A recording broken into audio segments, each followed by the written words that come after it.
那另外我们来关心哦，对岸的央视啊，最近释出一段影片哦，那看起来是中国大陆在大秀肌肉哦，说是有一架外国的军机哦侵扰到中国大陆的领空，我们来看看这一段画面。你们语音外宾呢 This is Skyline Air Force. Attention. You are now flying in our Operation Airspace, which may jeopardize our air safety.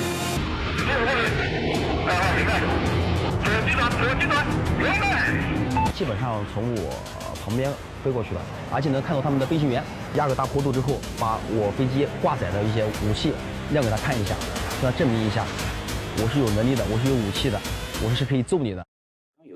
好，你刚刚看到画面上是歼20的飞行员，他有说哦，这个外国军机哦。近到他可以看到对方的飞行员哦，已经这么近了哦，所以两边在空中有一些对峙哦。那我们看到中国央视哦，会特意把这一段影片给释出来，那当然哦，也是要这个某种程度要警告外国哦，那对内也有一种团结的一个目的。那另外呢，我们来看看呢是哪一个外国军机，哪一国哦？其实现在并没有任何的公布，有人说是美国，也有人说是加拿大哦，现在并不知道哦。等一下会请这个将军来为我们分析。不过我们再来看看所谓军机啊，中国大陆的歼10C哦，因为在伊朗哦，对不起，因为在这个印巴战争一役呀，哦，这个大获全胜哦，所以你看到呢，现在传出来伊朗也想买哦，说是伊朗的国防部部长哦，最近去中国大陆访问哦，说要采购这个歼10C 多用途的战斗机，还有先进的预警机系统哦，已经在跟中国大陆的这个解放军的高层在磋商了。那中间有一个蹊跷哦，中间有一个有趣的地方是哦，这一款飞机其实是以色列发起，中国完成的第4代战机。好，结果没有想到在今天成为以色列的空中对手，因为如果伊朗买了，不就跟以色列有对峙吗？哦，所以我们再来看看美伊哦，还有这个以色列哦，这个地方在中东其实某种程度现在越来越复杂了。美国跟伊朗最近有很多外交上面的口水战，伊朗要求认定以美为侵略方哦，这是伊朗的外长哦跟联合国提出来的要求，说我们被打哦，所以你要去定义啊，你要定义以色列还有美国他们是侵略方他先来挑衅我们，来炸我们哦。所以他希望追究哦这2个国家的战争赔偿哦这些相关的责任。那另外我们再来看看伊朗哦，现在这个放狠话，他说浓缩铀这件事情我不会停止哦生产哦，我们还要继续做。那如果你美国先排除再次空袭，我才会恢复核谈判哦，因为川普有撂话说，如果你还有浓缩铀，你还继续制造，我就要继续轰你哦。所以你看两边对峙在那里，而另外呢，伊朗的宗教领袖哦更狠，他对川普下追杀令，他呼吁全球的穆斯林啊施以断肢极刑哦。这是伊朗什叶派的权威领袖色拉兹哦，他对川普还有纳坦雅胡祭出追杀令，说依照这个伊朗的法律啊，可以把这2个人断肢十字架刑哦，这个很残酷的这个极刑。那另外我们再来看看川普，他接受了 Fox News 的访问哦，他说拜托我们 B2 很厉害啊我们投下的炸弹像奶油一样穿过了伊朗严密的福尔多核设施。这是川普受访的时候讲的，他说这个没有问题啊，我们全部彻底的给他摧毁了。那另外我们看到 CIA 的局长跟议员讲说，伊朗的核计划因为对工厂的这个袭击而推迟了数年哦，因为我们有打击他这个地底下的核设施哦，所以呢他们的核计划有很糟糕的这个被阻止，所以要数年的时间才能克服。可是之前其实有专家说只延迟了数个月哦，所以现在大家的说法都不一定。那我们再来看看国际间的一些局势，这是发生在塞尔维亚首都的贝尔格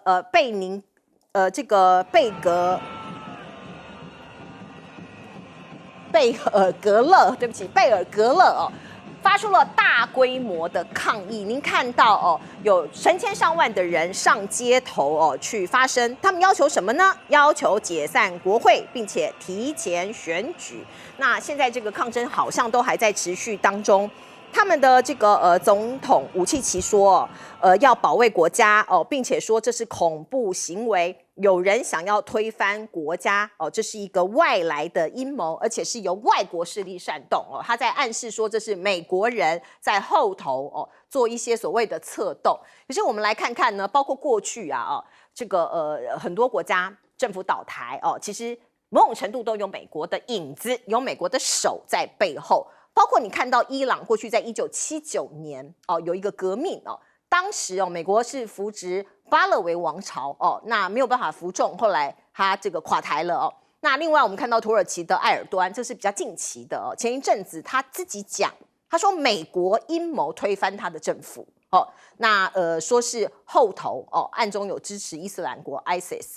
那另外我们也可以看到呢，川普的贸易包括关税战，现在其实都还没有完完全全结束哦。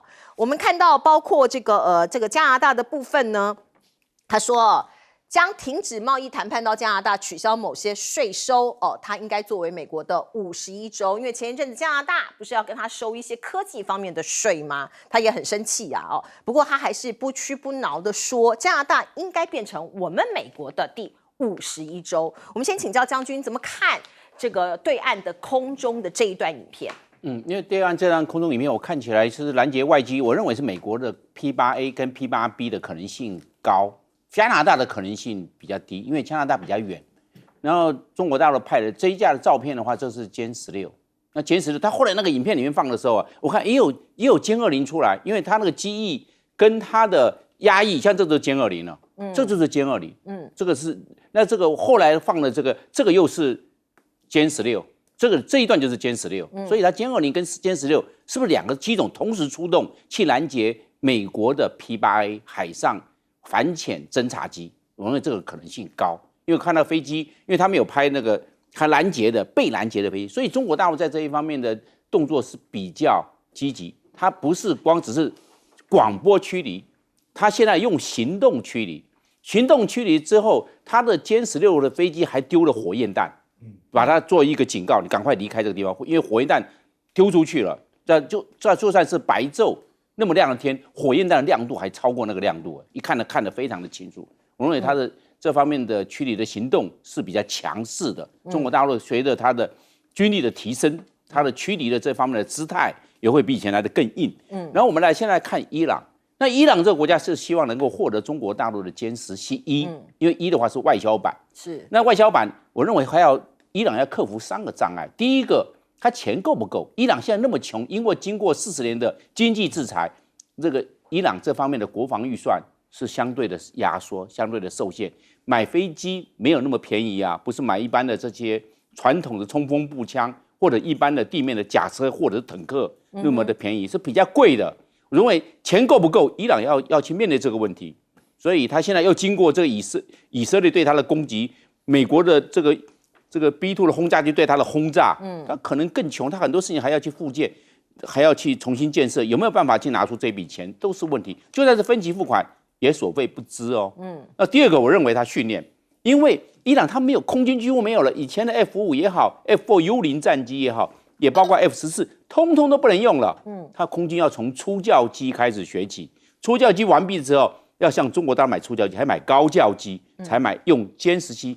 它不可能飞行员一步到位啊，初教、高教，然后再来飞歼10C，这一系列下来，没有5年、10年，伊朗的空军是没办法成功的，你这些都要时间呢。那这些飞机初教机跟高教机也要向中国大陆买，因为这是一系列的训练。第3个问题就是伊朗的组合训练，这个组合训练、系统化的训练，还有空中跟地面的雷达管制官，还有空中的这个预警机，它要互相做链接的。这个训练呢，伊朗完全没这个经验，还要靠时间，靠中国大陆他的种子教官也好，或者是他甚至送到中国大陆去受训也好，这个都要花很多的时间呢。所以伊朗空军想要成立有战力，那是5年后，对，或者10年的问题了，没有办法一时半刻就达成，没有办法，这个非常耗时间。是，来请教亮哥，这个伊朗要建构空军，因为他那个 F14 2.5代，那这个至少是4.5代啊，还有要建构防空体系，我认为跟发展核武是冲突的啦，冲突的，因为他没有那么有钱呐、发展核武很费钱呐、有人说那个1万台的那个离心机，你如果要继续运作，一天就要烧150万美金，一天哦，那这样一年5亿就没了。对，他国防部的预算只有20亿美金，这么少，革命卫队大概60，可是空军是国防部负责的。OK， 那你去想嘛，目前传出来他是要买40架，因为伊朗太大了对， ，40架以中国卖的价格，我估计一架好歹也要卖8000万美金吧。那这样就30亿了。你怎么会有钱？他用油来换呢？中国拒绝，哦，因为他没有信用。他曾经赖账历史上他曾经赖过中国的账，所以中国要求用现金。所以我跟你讲，他问题多了。那个国防部长去青岛，然后去参访052D 啊军舰，然后歼10C，然后防空系统红旗9，哇，我要买，我都要买，都要买就没用啊，你没有钱嘛。你去叫你们的革命卫队把核武给停了吧。你觉得他们不需要核武吗？不是嘛？问题是你没有钱嘛。他只能选择。本来就是啊，这个那难道他不需要防空体系吗？你看被以色列炸成这样，就表示他长年以来防空体系跟空军对以色列来讲几乎是零嘛。对，对不对？那海军也几乎都没有啊。所以你这么偏颇的一个国防的发展，就只有导弹跟无人机。然后你还坚持要先发展核武，而且你因为坚持发展核武，所以美国就联合西方来制裁你，对，又造成你经济难以发展。你去想想，伊朗这个国家那么大，是将接近9000万的人口，GDP 只有4060亿，4060亿，台湾的一半都不到台湾是8200亿这个国家基本上就是大而弱嘛。那你处于这种情况，你还坚持要发展核武，然后你经济已经被制裁了，对不对？那我说你既然要这样，那你就学金正恩嘛，北韩就整个疯了嘛。我就是要发展核武，那我被制裁我不管，可是我好歹我不会泄密啊。结果伊朗是又想开放又想发展核武，世界上哪有这种事啊？结果你里面被渗透光了。所以我跟你讲，它问题可多了。所以一个国家要选择目标，有时候要有阶段性有时候要做取舍我认为它两个都大乱。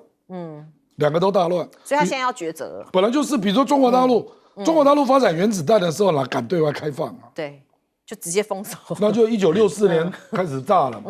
那个时候才敢慢慢的恢复跟人家交流，不然那时候苏联还要去炸它对不对？所以金正恩也是嘛。事实上，当年的印度跟巴基斯坦也是这样那你现在里面又有亲美的，那又有人要发展核武，那革命卫队对川普讲那种死话，那你不是让川普更想搞你吗？没错。所以我觉得他这个国家的目标就是混乱那明明没有那么多钱，那什么都想要发展，不可能这样做了。所以内部要重新整顿一下，内部要重新先凝聚一下，才有未来啦。来，大中老师。对，因为现在这一次美国到底对伊朗打击的程度核设施浓缩要到底多少？那如果是被攻击的这一帮伊朗一定是会尝试轻描淡水，这个轻描淡写了。那到底程度如何呢？如果是川普的讲法，但是摧毁。那如果是根据美国国防部这个参谋首长联席会议主席的公开记者会，应该至少是重创。那 CIA 的这个局长在公开的发言里面，大概都是说我们让伊朗这个浓缩铀的这个进程往后退了几年。但有些美国的媒体是引用一些匿名人士，他用的资料是 DIA 国防情报局给国会议员的那个内部的这个机密资料。那 DIA 的讲法就比较保守一些，他说可能是后迟了大概几个月之久。但不管如何，是有重大的一些影响。那我还是会认为说因为现在伊朗，我觉得他口径上可能不能太软弱，所以他讲了很多的狠话啊，包括说我们绝对不会停止这个浓缩铀的这个事情哈，因为这是我们国家的权利。因为为什么呢？因为 IAEA 国际原子能总署在他的报告是说，伊朗在这个被轰炸之前哈，大概有400公斤浓度在60%的浓缩铀，啊，这个是处方到这几个地点。那在攻击之后到底剩多少，不得而知。那也有些媒体的讲法是说有被移转，但不管如何，我认为最后还是会上谈判桌。但是在到达那一步之前，我觉得伊朗该讲的狠话、该显现的姿态，他大概不会停，大概不会停手。这是我们我所比较预料的这个方向。是我们来看看9月3号，中国大陆要举行大阅兵哦，已经请了包括这个俄罗斯的总统普京来。那现在呢，我们看到中国还计划邀请川普也来。如果真的2个人都同意了，那3个人同框这样的画面有可能出现吗？一起在看台上面阅兵哦，那真的是历史的镜头哦。不过现在我们知道，这个普京是已经确定要出席，可是川普会不会去呢？现在还不知道。那我们看到呢，中国是否计划邀请川普参加9月在北京举行的阅兵？中国大陆的外交部发言人是这样讲哦，他没有评论，没有可提供的资讯，所以现在都还在媒体的放话的这个阶段。那另外，我们看到川普他最近接受了福斯新闻的采访，也提到了北京，提到了中国大陆他强调美中相处融洽外界解读说这是要淡化北京的敌对行为他特别还讲说，中国大陆正在支付可观的关税啊我们相处得非常好啊。可是我们看到实际的民间这个层面。包括这个《侏罗纪公园》的系列电影，最近最新的一部在中国要即将上映了。女主角史嘉蕾她也亲自到中国大陆去宣传有首映会。我们来看到，包括记者也访问她说，你要去吃一些中国的食物吗？她说我喜欢吃火锅那另外呢，我们来看看史嘉蕾她有一些画面在中国大陆接受访问，我们来看看。Hi, China. Scarlett Johansson here. I'm so excited to share that I'll be coming back to China, and this time I've got company. Maybe we should make it quick. We've heard that China is home to some of the most fascinating dinosaur discoveries and legends that go back centuries. See you soon, China. Honestly, I was so excited that I was like, we have to come to China. Honestly, we have such amazing fans there, and it has not been disappointing. 说他指定的一定要来到中国。好，我们看到的这个西方的女明星，好莱坞的女明星呢，当然为了这个宣传影片现在也恢复到中国大陆去做宣传。那中国大陆毕竟是一个非常大的市场，没有人愿意放弃。那在 AI 的部分，像是辉达黄仁勋最近也延揽2位清大出身的，看起来非常强的2位工程人员他们曾经开创模型。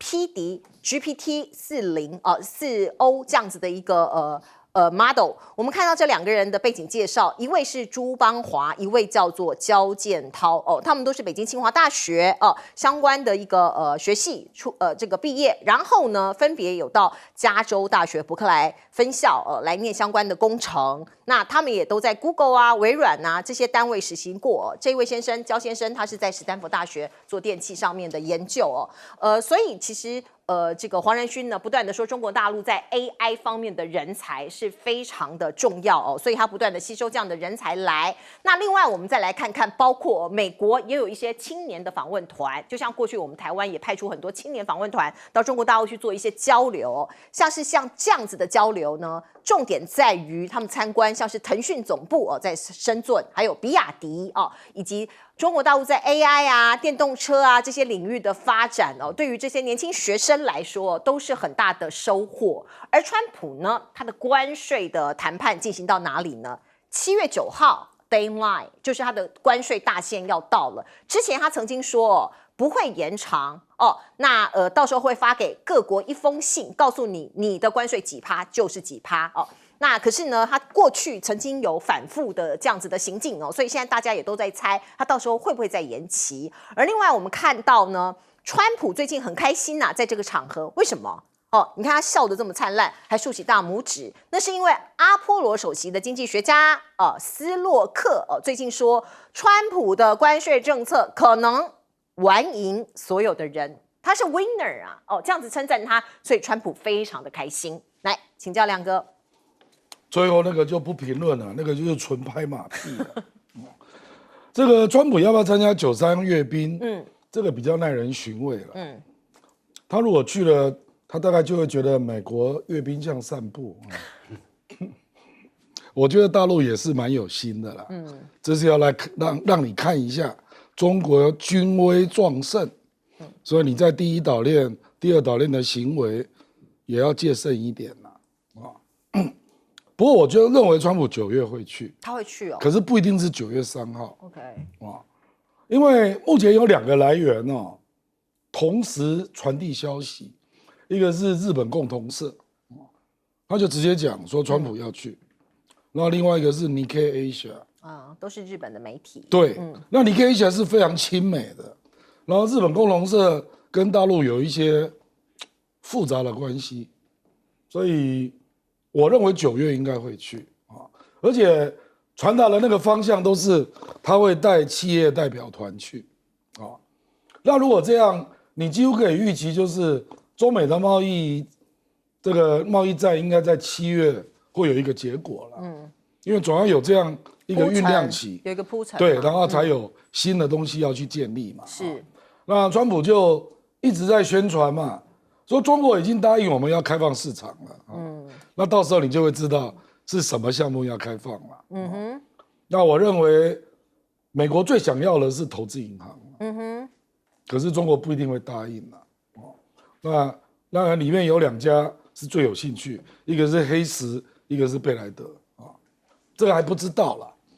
那这个 Scarlett Johansson 这位女星她也来过台湾拍片对，露西对不对 ？Lucy 很多场景在台湾。我觉得她对广义的那个华人圈蛮有兴趣的。对，大概喜欢中国餐可是你有没有注意到，那个美国去大陆的那个青年参访团几乎都是亚裔，你有没有注意到？我刚刚也以为他照片放错了，因为一眼望去都是亚裔的脸孔。对啊，几乎是，而且我认为绝大部分都是华裔对，你看到我们这样一眼放过去对啊，大概都是华人脸孔是啊，所以我说。这表示白种人还有点戒慎恐惧了。是吗？我认为是。我认为我在美国接触的感觉也是这样，就是对中国有兴趣的大部分还是亚裔。譬如说像辉达的黄仁勋，他是一定的那他本来就是人工智能，希望中美能够合作可是我是意思说，这种认识中国你除非是。拿那个免签那6天去的，那是个人那就旅游。可是如果是组团的，我觉得白种人还是有点戒心因为他不要被人家点名。你说跟台湾的氛围一样吗？我觉得是美国的氛围，是美国的氛围，因为这个一定要等川普去过，那个氛围才会开始变质。你说9月如果川普去了之后就大解禁了，我觉得美国人真的是这样，尤其这个是就我就代表美国来的那他会想说回去人家会怎么说我？美国人还是有点敏感那就是跟台湾一样啊，回来之后有人会说你啊。尤其你如果是在白人圈亚裔圈你当然比较没有这个问题了。是，在白人圈我认为还是有，所以川普还是要去破冰简单讲是这样。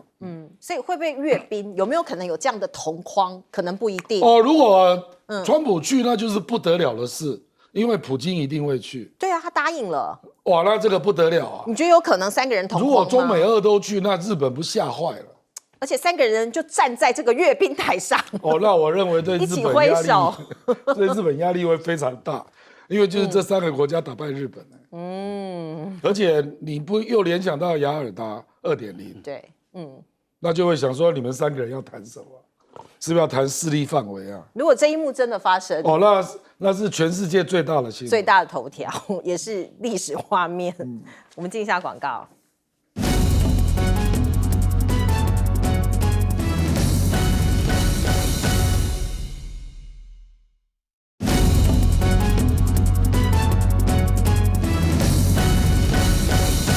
好，我们知道9月3号，对岸中国大陆要举行阅兵典礼，他邀请了普京，现在说也要邀请川普，有可能吗？我认为川普要去参加的可能性不高，很低，因为有3个因素。第一个，日本吃味了，对你这一去的话，日本马上吃味。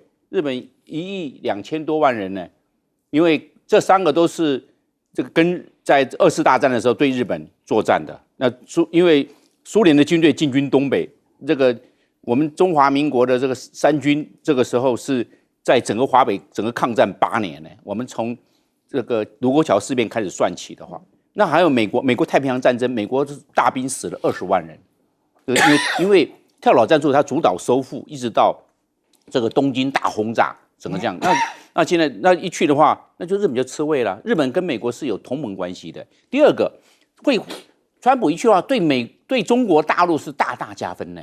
你看，连这个美国的总统都来了，那是不是这样子？那这样子的话，对中国大陆大大加分。你今天川普这时候送这个大礼包过去给中国大陆，那这样的话，美国民众会不会也吃味？会有这个状况，我认为会有一种政治效应。那另外从另外角度来看，首席的国宾是普丁，他一定是首席国宾，因为他先报名，对，而且跟中国大陆是他们这个战略协作、战略伙伴，上不封顶，你就是没有上限就对了。那这样子，川普一过来的话，当然三足鼎立，会不会感觉到好像是一种开罗宣言啊？开罗宣言又要来的感觉。可是我认为，这个川普要去参加这个抗战胜利80周年，我认为的可能性并不高。第二个，我们来看呢，这个就是我们讲的这个史嘉蕾的这个《侏罗纪世界》的这一个电影要到大陆上去首映。我认为这个按照整个来看的话，是因为我认为是市场效应，因为中国大陆14亿人了，我们知道以前的可乐都对，看到中国大陆那么的就卖可乐去，那时候中国大陆穷，他还卖可乐，那现在电影要进去了，那大家都要抢，怕谁能够看谁能够拔得头筹，赚大陆一笔钱，好这个样子来赚个钱。第二个呢，中国大陆的消费文化，我认为这几年开始改变了，因为大家吃饱了，食衣住行穿的也 OK 了，住的也高楼大厦都出来了，现在干嘛变成寓跟乐？那这样子的话，这个休闲能力增加啦，休闲的这些经费，还有休闲的这方面的时间都多了。来看看洋片是怎么样？那第三个我们知道就是我们所说到的中国大陆的信心来了。因为以前的时候没有这份信心，哇，那以前都是样板，不要来，你一来的话可能会影响大陆这个老百姓的这方面的思维，可能会搅乱。那现在呢？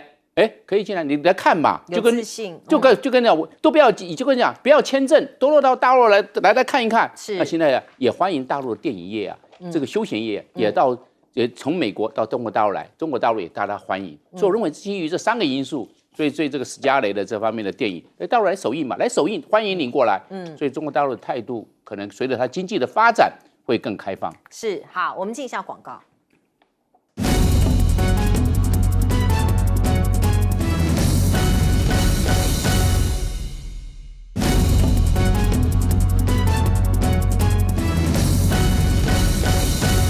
川普接受福斯电视台的访问，他说美中相处融洽。接下来他会到中国大陆去访问吗？请教老师。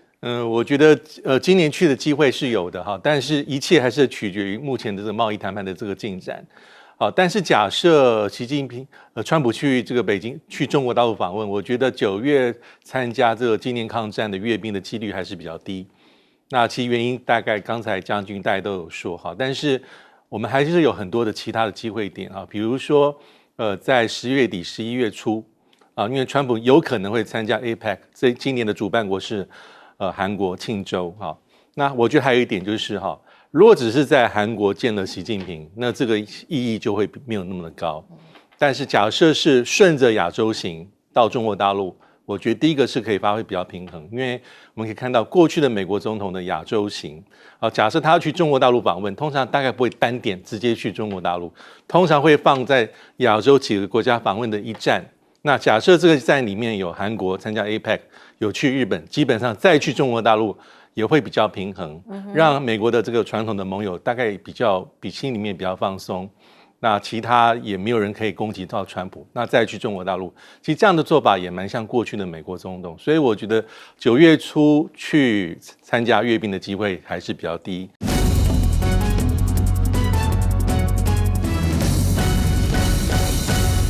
回到新闻大白话的节目现场，我是钱子，介绍这1个小时的来宾。首先是耶鲁政治学博士郭正亮，大家平安，以及前空军副司令张延廷将军。主持人好，大家好。淡江大学战略所教授李大中老师。主持人好，大家好。好，观众朋友，我们赶快来看看哦，赖总统的所谓团结时讲被大家批评的哦，不能讲一无是处，可是至少呢，太多谬误之处哦，可以让大家来慢慢的一个一个提出来讨论。包括我们看到文思格哦，他就指出有8大错误在第3讲的内容里头哦，简直是史诗级的灾难，包括历史事实错误，还有包括脉络过度的简化，还有引述的来源错误，实在太多了，还有不精准的描述哦。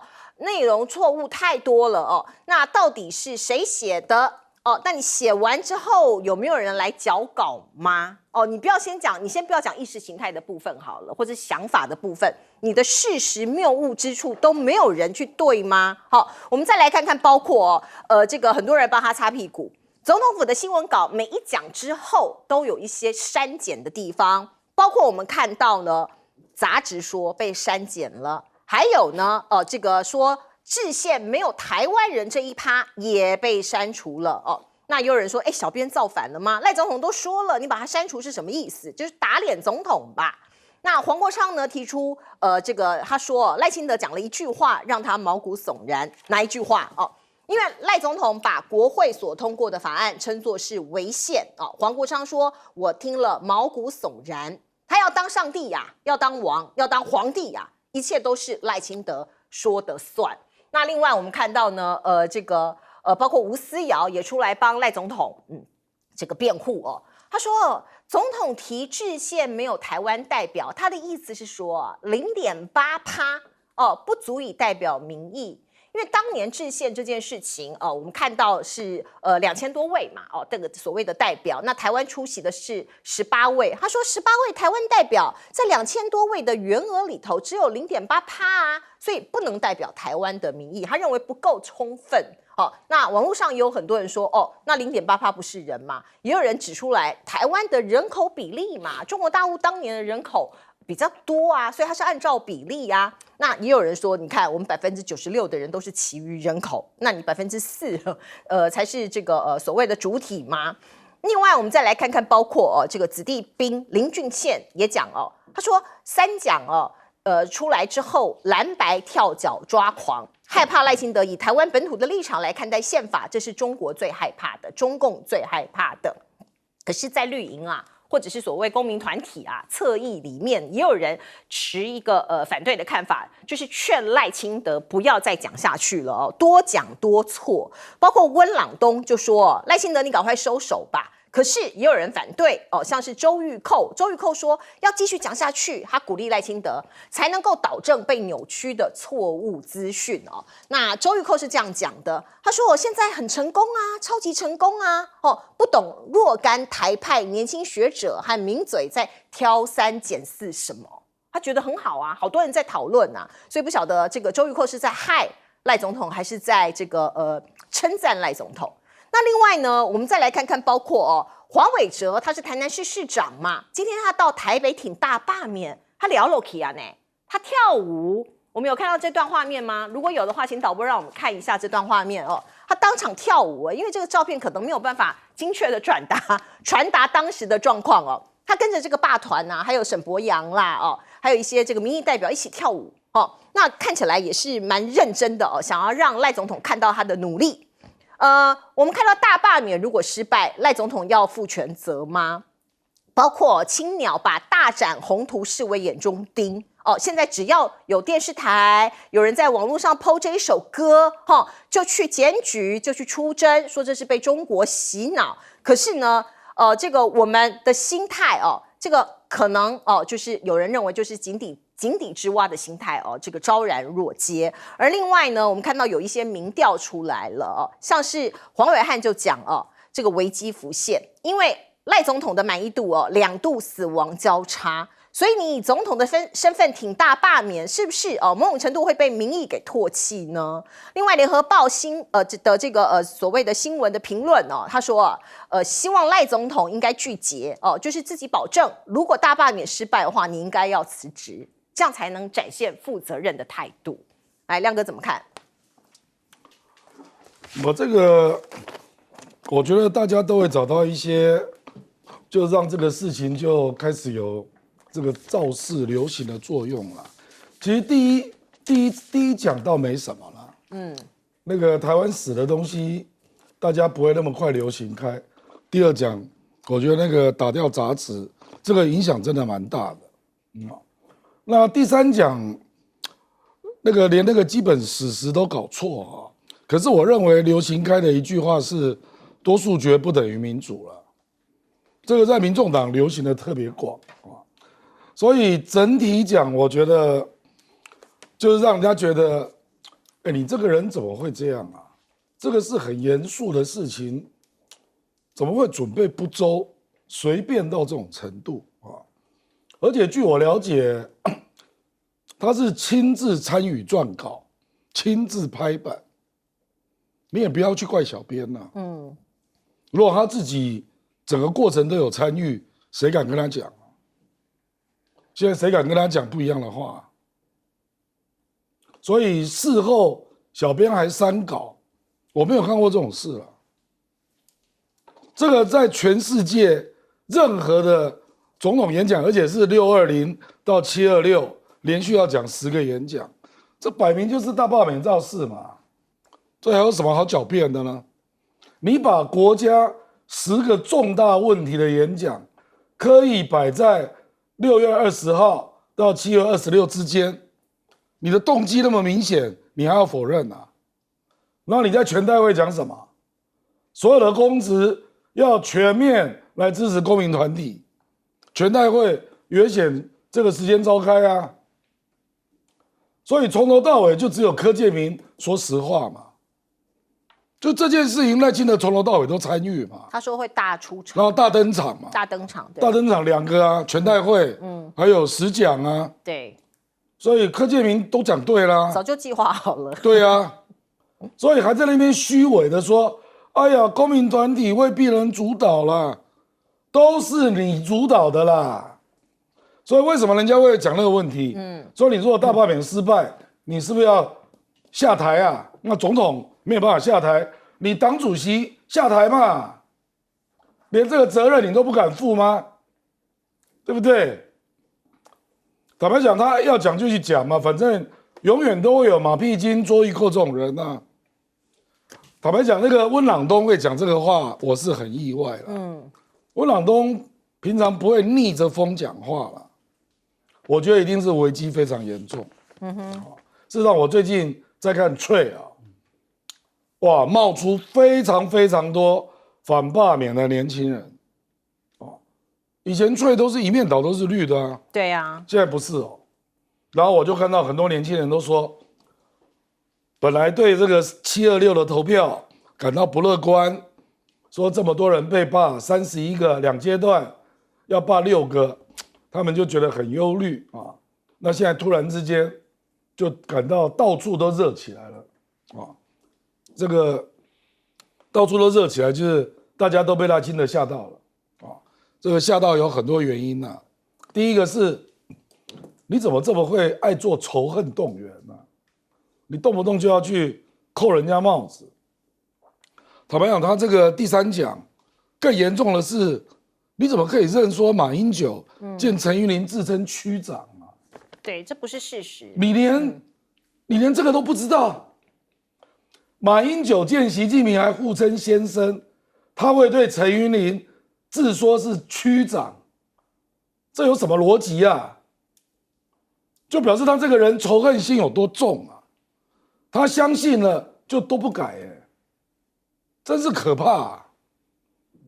那我不知道你已经有多少已经对人家根深蒂固的成见了，你这种人怎么去做两岸的沟通啊？然后第二个就是会爆冲嘛，失控嘛。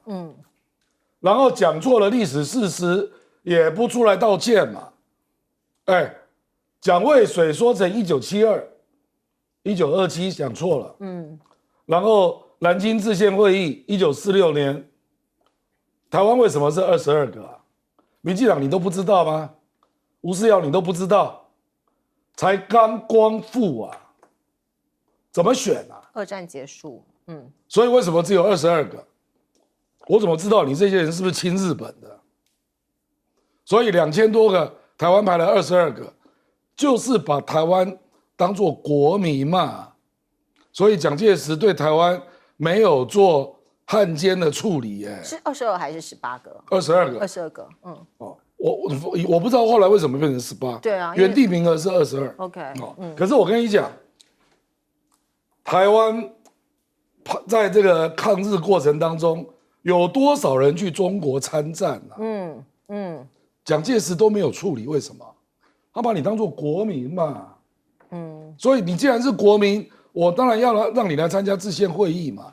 历史背景就是这样而且赖清德你所根据的中华民国宪法的源头也是这里啊，即使后来有增修条文，而且你还当过国大代表，你还不知道？我跟你讲，如果他不知道，那就相当可怕了。那有一个更可怕的是，他知道，他故意说错，都很可怕。那不就是邪恶吗？那不就是邪恶？就是无知或邪恶，本来就是嘛。我认为他讲马英九是区长，还有南京制宪会议，他说台湾人没去，这都是故意的啦。如果是故意，就是邪恶啊。当然是嘛，就知道你这个人品格有多低劣嘛。所以为什么大家会被激怒嘛？我跟你讲，很多人被激怒，那本来你也知道，大罢免针对个别的立委，很多立委也没有什么大知名度啦，所以大家是没什么感觉啊。可是现在变成是都是你赖清德，事实上我跟国民党曾经建议说我们要不要弄个主题啊，叫给赖清德一个教训。一开始很多国民党立委不要，为什么？他说怕得罪他哦。他说到时候支持赖清德的都出来怎么办？怕激化这边。对，结果现在大部分的人都同意，因为发现赖清德激起的负面能量远大于他的正面能量。一开始是会怕，可是台北市的都非常愿意，就他们本来就知道赖清德是什么人嘛。是。那现在这个演讲完，台北市每一个人都这样讲。所以团结思想是让蓝营更团结，当然是这样，让反霸更团结。我觉得这个不叫团结，叫激怒。激怒，我认为是激怒。激怒了。事实上，不止国民党，还有民众党。民众党看重视的不是说他对中华民国马英九的扭曲，他们看重的是原来你这个人民主素养低成这样。是，有很多年轻朋友这样反映，对于一些民主的 ABC 民主的概念，感觉程度低落。来，将军，赖清德的这个团结思想，我认为只要总统出来讲话，一定要有3个原则。3个原则你要把握。第一个，一定要非常的正确，非常的严谨。你就总统了，一定这个3个原则一定要把握住。第二个原则，你一定要有正能量，因为洞见观瞻，大家都在看，都在听，甚至都在学。那你这个是一定要有正能量。第3个原则，你要有全民性，因为是全民的总统选出来的嘛，一定要有全民性。结果没有，你看郑确义怎么会有这些其余人或者这些连那个制宪国大都搞错这些点点滴滴方方面面非常的多的历史的扭曲，怎么会有这个样子这个状况？这都不对的嘛。要有正能量，要多勉励，他没有，都在制造仇恨，都在制造分化，在激化对立。这个是非常不好的。我认为赖清德要改弦易辙才对啊。还有一个叫全民性啊，要全班关照，不要有偏执。他非常的偏执，为了小部分做偏执。这个像这个制宪，在1946年、1945年2次大战才结束，抗日战争才结束。那是隔年1946年开始制宪。那在制宪才这1年当中。那个时候全国都在忙什么？全国都在忙复原，要整个恢复。那个整个的8年抗战，全部满面疮痍，遍地焦土，台湾百废待举，民不聊生，通货膨胀非常严重。因为日本离开的时候，把台湾的所有东西收刮一空，你现在台湾民众一穷二白，台湾那时候所得的收入，平均收入在1945年、1946年还不如中国大陆，因为台湾已经一穷二白了，是这个状况啊。所以我们来看这个状况，赖清德今天讲话，这个大罢免又把这个激化仇恨、激化对立，在这个状况之下，是不是要好好的去治理国政？现在国家的问题那么多，国事调堂，那个房价那么严重，自杀率那么高，环境的破坏，这种肺癌的这种罹患肺癌的这患病那么的高，那么多好方面的非常多的问题，还有火力发电，台湾现在热得不得了，好多问题哦。那这个方面赖清德都没有去解决，专门现在搞大办，花几十亿在上面，把这些钱省下来，照顾这些老百姓，照顾这些长照的老年人，照顾这些学童，让他们过得好点，照顾年轻人，给年轻人有创业的基金，要这样来做嘛。他一直搞大罢免，就为了个人执政，就为了6000个民进党的权贵政治分赃。所以现在总统府他这些写的这些稿，荒腔走板，都错误百出，非常的荒谬。我认为他应该早一点悬崖勒马，改弦易辙，就不要再讲了，是不是？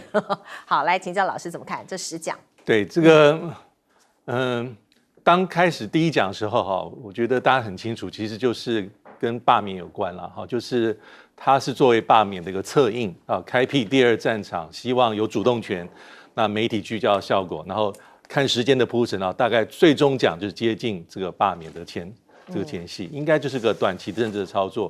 不过当时有一些朋友有说哈，其实仔细看的话，也许不止如此。如果赖清德想做的话，他做得够好的话，也许是个希望有个系统性的论述，从历史、法律、地理、文化去塑造一个国族新的国族的认同。一开始，但第2点是，但看了第2讲跟第3讲之后，又觉得说，真的是如此吗？如果是一个这么重要的一个10讲，照理说你的时机点每几天抛一个，你的主题的设定，还有你的内容，还有照理说第2讲已经引起一些问题了，照理说应该要自动修复，可是看起来没有。如果说你的演讲内容里面牵涉到很多很专业的历史、法律，可是看起来你的这个里面的这个撰稿小组里面没有这些人，那也很特别。所以说我觉得我还蛮同意，这整个看起来团结10讲之后，其他一个意料之外的效果是，让不是民进党支持者同仇敌忾，有被激怒的感觉。本来未必是会想要出来投票，因为这些反而出来投票了。那最后就是我觉得很明白，就是假团结之名啦，没有任何团结功能。最后一句就是过去1、2年，我觉得听过团结凝聚是频率最高的。但是实际的做法完全背道而驰啊，在做分裂在做越隔阂越好。其实我觉得是结果马上就会知道，用历史来用实际的数字来证明。对，结果在7月26号投票之后，很快就会知道了。